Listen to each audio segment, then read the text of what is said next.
দেশের গণতন্ত্র, মানুষের অধিকার ও জাতীয় স্বার্থের বিরুদ্ধে যে কোনো দমনমূলক ফাঁসিবাদী ও পরাধীনতামূলক রাজনীতির বিরুদ্ধে প্রতিরোধ করে তুলব এবং ভারতীয় আধিপত্যের তবলা জনবিরোধী ও রাষ্ট্রের স্বার্থ বিরোধী শক্তি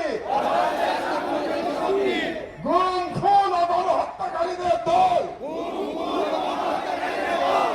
ভারতের মদস্পুষ্ট আওয়ামী লীগ তাদের সহযোগী তাদের পক্ষে বয়ান উৎপাদন করে কালচারাল প্রসেস কাউকে এই বাংলাদেশে অপরাজনীতি করতে দেব না এবং তাদেরকে রাজনীতিতে প্রাসঙ্গিক করতে আমরা কখনই সহযোগিতা করব না। আইনের শাসন জনতার ক্ষমতা এবং একটি স্বাধীন সার্বভৌম বাংলাদেশের প্রশ্নে আমরা অপসীম থাকবো। এই মর্মে আমরা আজ শপথ গ্রহণ করলাম।